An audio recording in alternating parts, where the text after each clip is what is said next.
مانجی ڕەمەزان پیرۆسترین مانجی ساڵە لایگەلی کوردی موسڵمان و گرنگی تایبەتی پێدەدەن. بەڵام ئەوەی جێگای داخ و نیگەرانیە ساڵانە لە مانگە پیرۆزەدا نەیارانی ئیسلام بێڕێزی بە هەستی موسڵمانان دەکەن کە ئەوەش بە بەرنامەی پێشوەختە و پیلان بۆ داڕێژرا و ئەنجام دەدرێت. زانان و بانکخوازانیش پێیان وایە ئەو بێڕێزیانەی لە مانجی ڕەمەزاندا بە دین و بەداب و نەریتی کۆمەلگا دەکرێن ڕەنگدانەوەی 30 ساڵ حکومڕانی حیزبە دەسەڵاتدارەکانی هەرێمە کە لە ڕێگای ڕاگەیاندنیانەوە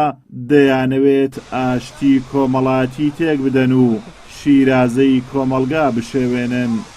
سکایەتی ببیر و بۆچی هەر کەسێک شعور بیندارکردنی هەر بەشێک هەر چینێک لە توێژێکدا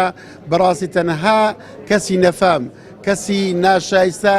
و کەسی بێڕۆشنبیر و کەسی ناتێگەیشت و ئەو شتانە ئەنجامدا. هیوادارم هەمومان لە ئاسی بەرپرسیارەتی دابین بۆ ئەو شتیوالە ڕووداتن کە خۆمان سوو بکەین میلەتەکەمان سوو بکەین و سومعەیەکی خراپ لەوە میلەتەکەمان پەیدا بکەین. لەوانەیە زۆر خەڵک ئەوە بپرسێ هۆکارەکەی چیە ڕنگدانەوەی چییە؟ دەڵێم ڕنگدانەوەی حکومڕانی ئەلمانیەکانی هەرێمی کوردستانە کە 30 ساڵە حکوم لە وڵاتە دەکەن و تەسەڵوتکردنی ئەو ئیعلامە فاشیلەیانە بەسەر ئەخلاق و ڕەوشتی کۆمەڵگەکەماندا لەبەرەوەی ئەگەر تەماشەی ئیعلامی بەتایبەتی ئەو دوو حیزبە دەسەڵاتدارە بکەین لە هەرێمی کوردستان بەڕاستی ئەومان زۆر بە ڕاشکاوی بەرچاو دەکەوێتن کە دەیانەوێ ئاشتی کۆمەڵایەتی بەتایبەتی لە ڕووی پێکاتە دینیەکەیەوە بپچڕێنن. هەرێمی کوردستان بەدەستدەیان قەیرانی جۆرا و جۆرەوە دەناڵێنێت هەر لە پێنەدان و لێبڕینی موچە بە فەرمانبەران و دابین نەکردنی خزمەتگوزاری تا پێشێلکردنی ئازادی ڕادەربڕین. بانکخوازانیش پێیان وایە سەماکردنی سەرشەقام و باوەشکردن کە نامۆن بەگەری موسڵمان بۆ لە بیربردنەوەی قەیرانەکان و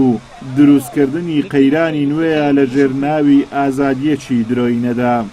پێویستە یعنی بە تایبەتی ئەوانەی کە ئەو گوتارە عاتیفی و پۆپۆلۆستیانەی کە هەیتیان و بەکاری دێنن و هانی کچ و کوڕان دەدەن بەوەی کە سەما بکەن بەڕاستی ئەوان پێویستە واز لەو جۆرە گوتارانە بێنن هانی کچ و کوڕەکان بدەن زەواج بکەن و حکوومەتیش ناچار بکەن بەوەی کە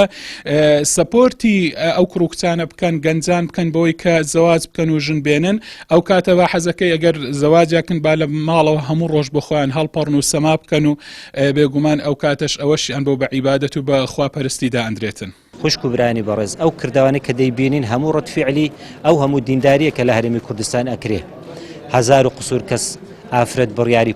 پۆشتەی ئەدا سەرپۆشی ئەدا لە لایەکی تکایان 400 کەس بڕیاری پۆشتەی ئەدا ئەو هەموو خەڵکە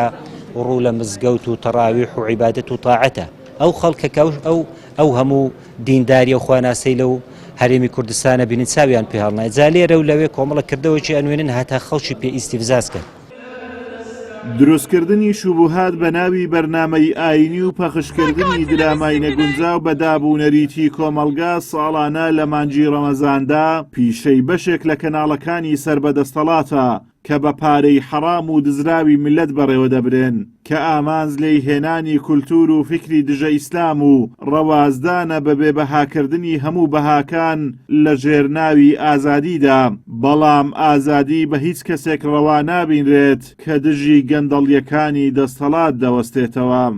ئازاد و مەراوی کەناڵی ئاسمانی پەیام قەزای سۆران.